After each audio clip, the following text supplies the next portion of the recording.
در سمت سریوخ آبیاری نمودن میدان‌های کشتی زراعت‌های کشاورزی از جانب کارمندان اداره دولتی بهداشت زمین و آبیاری در ناحیه شهرنو کارهای معین به سامان رسانده می‌شود.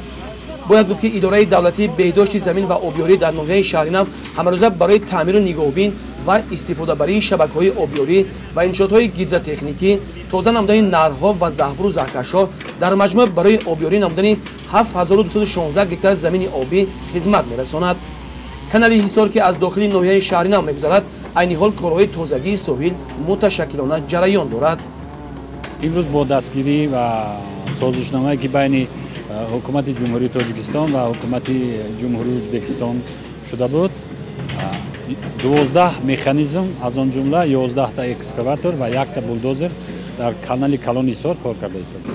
موافق لایحه‌ای که متخصصان ازبکستان آماده کردند باید همین کانال 50 کیلومتر مسافت دارد، همه همینا تازه کرده شود.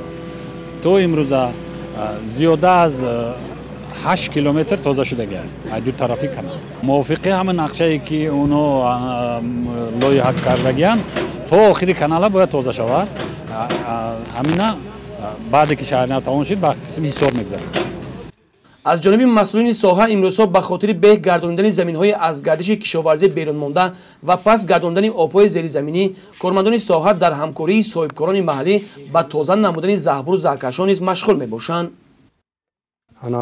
ما در سال 2018 به نقشه گرفتگی بودیم که دو تا کوپرو که بین دهوی کرده سپاریم و آن را امروز چخلی که میبینید خاتمه میتیم. باز ساحل ها را همه تازه کردیم. برای سیل آمدن نوعی زهبورها تازه کرده شد. من صاحبکار امروز ظفر جان سهم خودشان را گذاشتند. در بعضی منطقه ها از جانب ساکنان و دهقانان و خواجگیداران نسبت به زمین خنک نظرانه رفتار نموده تا حال جای زهبورها تازه کردن نشده است. همینا باید تازه کردن. من اون سیلخانه با خوش کردنش ترکار من همین خواجگی به آدرس زهبور دیگر نیست. هم پرابلم همینجا باید این داخلی خواجگی برای که همه این شبکه‌های دولتی ما همیشه من برقرار کردیم. هم پارسال همینجا کمتر آب برآمده و خوف آوردگی بود.